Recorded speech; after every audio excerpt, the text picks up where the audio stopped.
Students, देखो बेटा, 10th class की जब बात करते हैं तो उसके सिलेबस में जो हमारी सेकंड यूनिट आती है ना, जो फर्स्ट यूनिट थी वो थी लाइफ प्रोसेस। अब जो सेकंड यूनिट है उसका नाम है कंट्रोल एंड कोऑर्डिनेशन। अगर हम एनटीएससी के अकॉर्डिंग भी देखें तो बहुत से क्वेश्चन रहते हैं नियरली हर साल, चाहे वो फर्स्ट एग्ज़ाम हो रहा है उसका या जो सेकंड फेज एग्ज़ाम है, एक या दो क्वेश्चन, एंड इनफैक्ट दो क्वेश्चन तो डेफिनेट रहते हैं जो कि इस कंट्रोल और कोऑर्डिनेशन के अंदर से आते हैं, है ना। जब हमने प्रीवियस यूनिट की जब हम बात करेंगे तो इससे पहले वाली जो यूनिट हमने जो पढ़ी थी उसका क्या नाम था? Life process. और इस लाइफ प्रोसेसेस के अंदर हमने 4 टॉपिक ऐसे थे जिनको स्टडी किया था। कौन कौन सा था? उसमें जो सबसे पहला था जिसको कि हमने बोला nutrition, second one was the respiration, third one was transportation and the fourth was the excretion. जब इनके अंदर हमने पढ़ा तो क्या देखा था? न्यूट्रिशन का क्या मतलब था कि किस तरह एक ऑर्गेनिज्म जो न्यूट्रिएंट्स, दैट मीन्स जो ऑर्गेनिक फूड या इनऑर्गेनिक जो फूड होता है उसको अपनी बॉडी के अंदर लेता है और उसको क्या करता है? यूटिलाइज करता है। देन जैसे ही उसकी यूटिलाइजेशन होती है, हर एक सेल के अंदर जब वो एब्जॉर्ब्ड फूड मूव कर जाता है, देन उसके बाद में वो किस में हेल्प करता है? रेस्पिरेशन में, है ना। कैसे?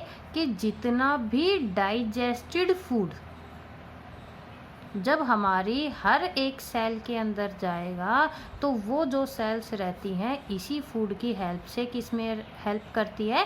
रेस्पिरेशन के अंदर। और इसीलिए जो रेस्पिरेशन होता है, this is also known as oxidation of food, that means break down of the food in presence of oxygen. जैसे ही फूड ऑक्सीडाइज हो जाता है, इसकी वजह से क्या होता है? कुछ कार्बन डाइऑक्साइड रहती है जो कि एज वेस्ट प्रोड्यूस होती है, और इसके अलावा सिंथेसाइज होती है एटीपी, जिसको कि हमने नाम दिया था adenosine triphosphate, which is also known as energy currency for the cell. Clear? अब यही एटीपी रहती है जो कि हमें एनर्जी देती है हमारे सारे फंक्शंस को कैरी आउट करने के लिए। ट्रांसपोर्टेशन, चाहे वो फूड की बात हो, गैस वगैरह की बात हो, एक सेल से दूसरी सेल में, एक टिश्यू से दूसरे टिश्यू में कैसे मूव करता है, उसके अंदर हमने पढ़ा transportation. And finally was the excretion. Excretion का मतलब था कि हमारी बॉडी के अंदर जो मेटाबॉलिक वेस्ट बनता है, दो टाइप की रिएक्शंस होती है लिविंग क्रिएचर्स के अंदर, और उन रिएक्शंस को हम क्या क्या नाम देते हैं? The first one which is known as catabolic reaction and the second one which is known as anabolic reaction. Catabolic that means breakdown, जब हमारी बॉडी में कोई चीज़ टूटती है एज ए केमिकल रिएक्शन तो उसको हम बोलते हैं कैटाबॉलिक, और किसी चीज़ का बनना उसको हम क्या बोलते हैं? एनाबॉलिक। और इन्हीं रिएक्शंस को कंबाइंडली हम क्या नाम देते हैं? Metabolic reactions. जब ये रिएक्शंस होती हैं तो इसकी वजह से काफ़ी वेस्ट भी होता है जिसको कि हम मेटाबॉलिक वेस्ट के नाम से जानते हैं, या फिर क्या नाम देते हैं? Nitrogenous waste. और इसका बॉडी से रिमूव आउट होना, जब बॉडी एक मेटाबॉलिक वेस्ट को रिलीज आउट करती है, then the process is known as excretion. इसका मतलब ये हुआ कि जो लाइफ प्रोसेस में हमने 4 टॉपिक पढ़े, न्यूट्रिशन, रेस्पिरेशन, ट्रांसपोर्टेशन और इसके अलावा एक्सक्रीशन, कोई भी एक ऐसा सिंगल नहीं है जो अपने आप अकेला काम करने के लग रहा हो। इनफैक्ट क्या हो रहा है कि ये जितने भी लाइफ प्रोसेसेस, दैट मीन्स ये हमारी जितनी भी लाइफ एक्टिविटीज़ होती हैं लिविंग ऑर्गेनिजम्स की, एक दूसरे के ऊपर डिपेंड है।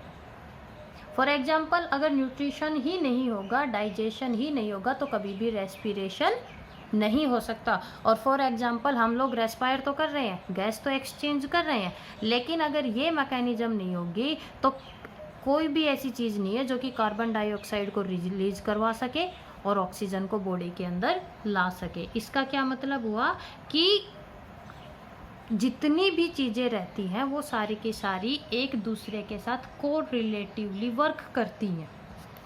और जब हमने 9th क्लास में पढ़ा था तो जो एनिमल्स होते हैं उनको मोस्टली 2 कैटेगरीज के अंदर डिवाइड करते हैं। सबसे पहले जिनको कि हम नाम देते हैं कोल्ड ब्लडेड एनिमल्स, और दूसरे जिनको कि हम बोलते हैं वार्म ब्लडेड। कोल्ड ब्लडेड का मतलब होता है वो लोग जो अपने बॉडी टेम्परेचर को चेंज कर सकते हैं, जिनका बॉडी टेम्परेचर वेरी करता है अकॉर्डिंग टू एनवायरनमेंट। सर्दी हुई, अपने टेम्परेचर को बढ़ाएंगे ताकि बच सके, गर्मी हुई तो बॉडी टेम्परेचर को डाउन में लाएंगे। बट वार्म ब्लडेड वो लोग जिनका जो बॉडी टेम्परेचर रहेगा वो हमेशा कांस्टेंट रहता है। कांस्टेंट का मतलब फॉर एग्जांपल जब हम हमारी खुद की बात करते हैं तो ह्यूमन का जो कांस्टेंट बॉडी टेम्परेचर है वो है 37 डिग्री सेल्सियस, और इंटरनल बॉडी टेम्परेचर कांस्टेंट रहता है। इसी मैकेनिज्म को हम नाम देते हैं होमियोस्टेसिस। क्लियर? हमारा जो body temperature warm blooded animals जिसके अंदर कौन कौन आ जाते हैं, एव्स जिनको कि आप नाम देते हो बर्ड्स, और इसके अलावा मैमल्स। कुछ एक्सेप्शंस को छोड़ के जितने भी एव्स और मैमल्स रहते हैं ऑल आर वार्म ब्लडेड। और बॉडी टेम्परेचर कांस्टेंट रखना, इसी मैकेनिज्म को हम क्या बोलते हैं, होमियोस्टेसिस के नाम से जानते हैं। और इस होमियोस्टेसिस के लिए नेसेसरी है कि जितने भी लाइफ प्रोसेस है वो एक दूसरे के साथ मिलके काम करे, है ना। देखो, एक दूसरे के साथ मिलके काम करना, हम हमेशा कहते हैं जब टीम वर्क दिया जाता है, आप लोगों को जब असाइनमेंट्स देते हैं कि एक दूसरे की हेल्प लो, जिसमें हम कहते हैं कि टीचर की हेल्प नहीं लेनी, अपने आप से हेल्प लो, एक दूसरे से पूछो। वो क्या होती है, हम उसको क्या बोलते हैं, टीम वर्क। खेलते भी हो, खो खो है या कबड्डी वगैरह है ना, स्कूल में सब खेलते हैं, तो उसके अंदर जनरली क्या होता है, एक टीम वर्क होता है कि जब हम सारे एज ए टीम काम करेंगे तो ही हम क्या कर सकते हैं, जीत सकते हैं। फॉर एग्जाम्पल कबड्डी का खेल चल रहा है और आपकी टीम का प्लेयर अगर अपोजिट टीम की प्लेयर के साथ खेलेगा तो क्या होगा, ऑब्वियस सी बात है, हम हारेंगे। तो इसके लिए नेसेसरी है कि जितने भी जो प्लेयर्स हैं वो एक दूसरे के साथ काम करें। समझे क्या, एक दूसरे के साथ काम करें। इसका क्या मतलब हुआ कि आपको कोई तो ऐसी चीज़ है जो कि क्या कर रही है, बांधे रख रही है, और जिसकी वजह से आप काम कर रहे हो। कोच है ना, जो प्लेयर्स होते हैं उनका कोच होता है।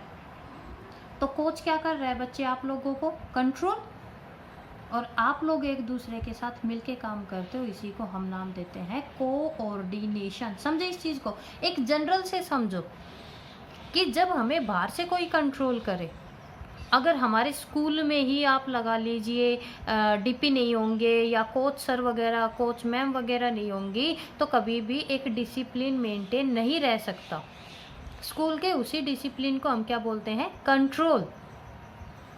आप जब टैप वगैरह की साइड जाते हैं, वॉशरूम साइड जाते हैं, तो आपको हमेशा कहा जाता है टीचर्स के थ्रू, प्रिंसिपल्स के थ्रू, है ना, या हमारे जो डीपी रहते हैं, लाइन में चलो, मेक ए रो। और आप लोग लाइन में जब चलते हो तो उसी को हम बोलते हैं कोऑर्डिनेशन। चींटी देखी है, हल्का सा मीठा डाल दो, एक चींटी के पीछे सारी की सारी चलती रहती है। किस लिए, क्योंकि जो इंसेक्ट्स रहते हैं वो एक पर्टिकुलर केमिकल को रिलीज करते हैं, जिसकी वजह से उनकी जो लाइन होती है वो टूटती नहीं है। हर कोई एक दूसरे को क्या करता है बेटा, फॉलो करता है। तो सिमिलर वे में हम यहाँ पर यही पढ़ेंगे कि हमारी बॉडी के अंदर सारी चीज़ें हो तो रही है, लेकिन उसको कोई ना कोई ऐसी चीज़ ज़रूर है जो कि बाहर से कंट्रोल कर रही है। समझे इस चीज़ को। तो बेटा 2 टर्म्स आती है इस चैप्टर में सबसे पहले, जिसके बारे में आपको पता होना चाहिए। और उन 2 जब हम टर्म्स की बात करेंगे तो जो सबसे पहली टर्म आती है, this one is known as the stimulus, या जिसको कि हम क्या नाम देते हैं, स्टिमुलाई। इसको समझने से पहले एक एग्जाम्पल देती हूँ। हम कहीं पे जा रहे हैं, नंगे पैर है, फॉर एग्जाम्पल आप पार्क में घूम रहे हो या कहीं भी, वहाँ पर कोई कांच का टुकड़ा था और सडनली जैसे ही पैर के नीचे आता है तो हम क्या करते हैं, अपने पैर को लिफ्ट अप करते हैं, है ना। यानी कि हमें पता चला जब हमें पेन हुआ कि हाँ कोई चीज़ ऐसी आई है जिसकी वजह से पेन हुआ, और हमने अपने पैर को वहाँ से क्या कर लिया, उठा लिया। किस लिए उठाया, क्योंकि हमारे जो पेन रिसेप्टर्स थे उन्होंने हमारे ब्रेन को सिग्नल भेजा। तो स्टिमुलस का मतलब होता है बेटा the change in the environment. समझे, जब भी एनवायरनमेंट में कोई चेंज होगा, एनी चेंज इन एनवायरनमेंट, उसी को हम क्या नाम देते हैं, स्टिमुलस के नाम से जानते हैं। और जब एनवायरनमेंट में चेंज होता है तो जो एक ऑर्गेनिज्म रहेगा वो हमेशा उसके लिए क्या करता है, रिएक्ट करता है, और इसी रिएक्ट करने को हम नाम देते हैं रेस्पॉन्स। तो समझे, the changes that brings the response in a living organism, वो चेंजेज जिनकी वजह से एक लिविंग ऑर्गेनिज्म रेस्पॉन्स करता है, रिएक्ट करता है, उसी को हम क्या नाम देते हैं, स्टिमुलस के नाम से जानते हैं, है ना। अब इसको और अच्छे से समझाने के लिए एक एग्जाम्पल लेते हैं जिसके बारे में आप सब जानते हो, सबका कॉमन है, सब उसके बारे में सुनते भी हो, सनफ्लावर, है ना। सूरजमुखी का जो फूल होता है हम उसके बारे में जानते हैं, और इसको सनफ्लावर नाम किस लिए मिला है कि जिधर भी सन जाएगा ये अपनी डायरेक्शन को क्या करता रहता है, चेंज करता रहता है ना। यानी कि जिधर सूरज घूमा उधर ये क्या होता गया, बेंड होता गया। तो हमने दो टर्म पढ़ी, स्टिमुलस और दूसरा हमने क्या पढ़ा, रेस्पॉन्स। तो देखो सनफ्लावर को एक स्टिमुलस भी मिला है ना, और उसने क्या किया है, उसके लिए रेस्पॉन्स भी। तो जो सूरजमुखी का फूल है, सूरजमुखी का जो पौधा है, उसके लिए जो स्टिमुलस का काम किया वो किसने किया, सनलाइट ने, है ना। भाई सन की लाइट आई तभी तो उसने अपने आप को क्या किया, बेंड किया। तो बेटा जहाँ पर जो सनलाइट है उसने उसके लिए काम किया स्टिमुलस। स्टिमुलस का मतलब फॉर एग्जांपल हम आप लोगों को स्टिमुलेट करते हैं ना, कि पढ़ो, जब एनटीएससी क्लियर होगी तब ये होगा, या जब अच्छे मार्क्स आएंगे तब आपके पेरेंट्स खुश होंगे, नाम होगा। तो वो सारी चीज़ें क्या होती है, एक स्टिमुलस होता है, एक रिवार्ड होता है। और जब आपको एक स्टिमुलस मिलता है, एक स्टैमिना आप जिसको बोलते हो, तो आप लोग उसके लिए क्या करते हो, रेस्पॉन्स करते हो, है ना। कई बार घर में भी ऐसा होता है कि मदर्स को काम निकलवाने के लिए आपको क्या करनी पड़ती है, ब्राइब करनी पड़ती है कि ये काम कर दो, आपका मनपसंद जो खाना रहेगा वो बन जाएगा, यही होता है।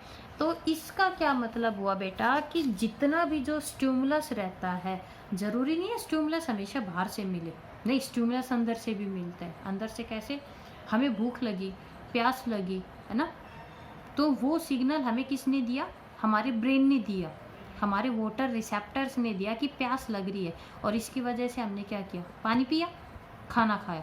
तो वो जो स्टिमुलस आया है वो कहाँ से आया है, बाहर से आया।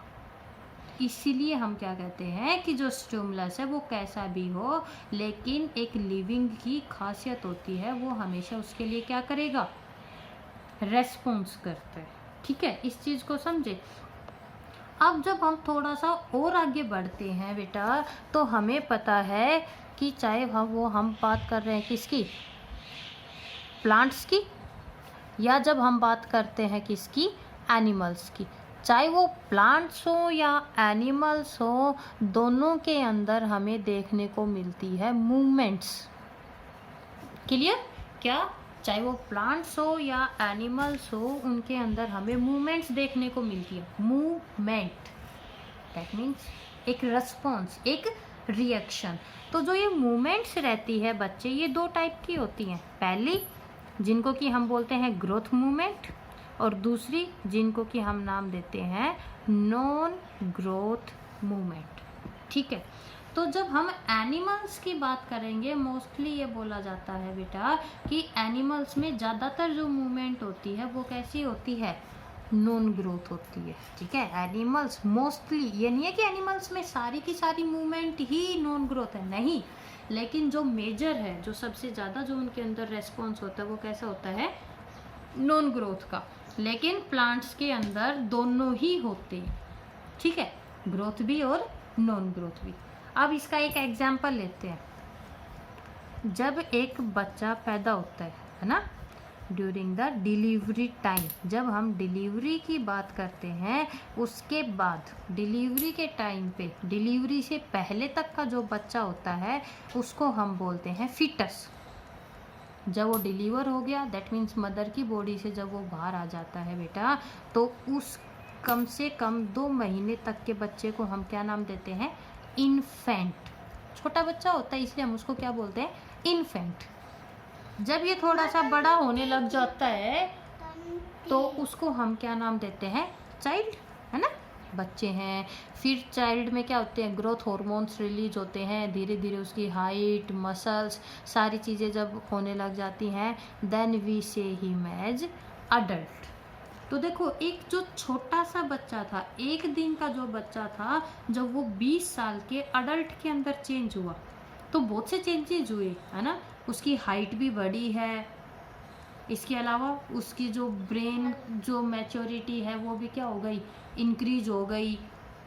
इसके अलावा मसल्स की डेवलपमेंट हुई, सेकेंडरी सेक्सुअल कैरेक्टर्स वगैरह की डेवलपमेंट हुई। तो ये सारी की सारी जितनी भी जो ये हुआ कि एक जो फीटस है वो किधर गया, अडल्ट की तरफ गया, इन सारी मूवमेंट्स को हम क्या नाम देते हैं, ग्रोथ मूवमेंट। क्लियर। लेकिन जब हम बात करें कि जब हम चल रहे हैं, वॉक कर रहे हैं, है ना, वॉक कर रहे हैं, जब हम अपने फूड को क्या करने के लग रहे हैं, च्यू करने के लग रहे हो, जब आप क्रिकेट वगैरह खेल रहे हो, कोई भी काम जब कर रहे हो, तो इसमें हमारी ग्रोथ नहीं हो रही। ध्यान से सुनना, ग्रोथ का मतलब ये नहीं होता है कि जब खेलते हैं तो वो हमारे शरीर के लिए अच्छा होता है। बेटा, ग्रोथ का मतलब होता है जब शरीर में अंदर से सेल्स वगैरह जुड़े। ठीक है, तो ये सारे के सारे हमारे रेस्पॉन्स है जो हम हेल्दी रहने के लिए, अपने आप को हेल्दी रखने के लिए करते हैं। तो ये जितनी भी जो ये मूवमेंट्स होती हैं, इनको हम क्या नाम देते हैं, नॉन ग्रोथ, है ना। तो ये ग्रोथ और नॉन ग्रोथ का एग्जाम्पल हो गया किसके केस में, एनिमल्स के केस में। अब प्लांट्स के ऊपर आ जाओ। प्लांट्स में सबसे पहले सिर्फ सीड होता है। सरसों गेहूँ वगैरह सबने कटाई कर ली, सब जानते हैं कि जो सरसों का या गेहूँ का जो बीज होता है उसको केमिकल्स वगैरह में मिला के और उसकी क्या की जाती है, बिजाई की जाती है। जब उसको सोइल के अंदर मशीन वगैरह की हेल्प से क्या किया जाता है, डाल दिया जाता है, तो सबसे पहले वहाँ पर उनकी क्या होती है, स्प्राउटिंग, है ना, अंकुरित होते हैं वो, और सीडलिंग बनती है। सीडलिंग धीरे धीरे जब बड़ी होने लगती है तभी तो वो एक प्लांट की तरफ चलती है, कि सबसे पहले छोटे से पौधा होता है, फिर वो थोड़ा सा और बड़ा हुआ, फिर वो एक पूरा का पूरा पेड़ बन गया या पूरा एक मैच्योर हो गया। तो ये एक बीज का, है ना, एक पौधे के अंदर, एक मैच्योर के अंदर चेंज हो जाना, इस टाइप की जो मूवमेंट हुई उनको हम क्या बोलते हैं बेटा, ग्रोथ मूवमेंट। क्लियर। लेकिन जैसे हमने सनफ्लावर का एग्जांपल लिया, सनफ्लावर सिर्फ अपनी डायरेक्शन को घुमा रहा है ना, सनफ्लावर में कोई चेंज नहीं हुआ कि उसके अंदर ग्रोथ हुई है, नहीं, सिर्फ जिधर सनलाइट गई उधर वो अपने आप को क्या करता गया, घुमाता गया। तो जो ये इसकी बेंडिंग हुई, इस टाइप को हम क्या नाम देते हैं, नॉन ग्रोथ के नाम से जानते हैं। क्लियर। तो ग्रोथ और जो ये नॉन ग्रोथ मूवमेंट्स होती हैं, इन सब के अंदर कभी भी कंफ्यूज मत होना। ये था हमारा कंट्रोल और कोऑर्डिनेशन का एक जनरल सा इंट्रोडक्शन, है ना। इस इंट्रोडक्शन के अंदर हमने पढ़ा कि लाइफ प्रोसेसेस कैसे एक दूसरे के ऊपर डिपेंड होते हैं, कैसे जो एनिमल्स होते हैं वो अपने आप को बॉडी टेम्परेचर को कांस्टेंट रखते हैं। और हमने कुछ एक डेफिनेशन जिसमें कि हमने पढ़ा स्टिमुलस का क्या मतलब होता है या रेस्पॉन्स का क्या मतलब होता है। फिर हमने स्टिमुलस और रेस्पॉन्स को क्लियर करने के लिए उसके एग्जाम्पल्स लिए। और इसके अलावा हमने पढ़ा जनरल सा इंट्रोडक्शन जिसको कि हम नाम देते हैं मूवमेंट्स। अगले लेक्चर में, अगली वीडियो में अब हम हमारे मेन टॉपिक की तरफ चलेंगे इस जनरल इंट्रोडक्शन से और बात करेंगे कंट्रोल और कोऑर्डिनेशन की। क्लियर कि कैसे हमारी बॉडी के अंदर कौन से ऐसे फैक्टर हैं, कौन सी ऐसी चीज़ें हैं जो कि हमें क्या करने के लग रही है, कंट्रोल कर रही है। कौन सी ऐसी चीज़ है जिसकी वजह से stomach, small intestine, large intestine, pancreas और लीवर एक दूसरे के साथ मिलके काम करते हैं। क्लियर। ये जनरल सा इंट्रोडक्शन आप लोगों को इसलिए समझाया क्योंकि कई बार एनटीएससी के अंदर इस जनरल में से ही आ जाता है। कैसे आपसे पूछ लिया जाता है जो इन्फेंट है वो इसमें जब अडल्ट में जब चेंज होता है तो ये किस टाइप की मूवमेंट होती है। एक बच्चा हॉकी खेल रहा है, ये कैसी मूवमेंट हुई। या वो कोई भी एक्टिविटी ड्राइंग जब कर रहा है तो वो कैसी एक्टिविटी हुई। जो सनफ्लावर है ये ग्रोथ मूवमेंट होती है या नॉन ग्रोथ मूवमेंट्स होती है। या फॉर एग्जांपल कई बार ओनली होम्योस्टेसिस की डेफिनेशन पूछ ली जाती है, स्टिमुलस की डेफिनेशन पूछ ली जाती है। तो ये जो जनरल इंट्रोडक्शन बताया आपको, इसको करवाने का सिर्फ एक ही मोटो था और वो मोटो था कि अगर बाय चांस जितना ये हुआ इसमें से कोई भी अगर क्वेश्चन आ जाए आपके एनटीएससी में या आपके बोर्ड एग्जाम में, आप लोग उस चीज़ को क्लियर कर सको। ओके। अब नेक्स्ट वीडियो में हम बात करेंगे coordination in case of plants and in case of animals.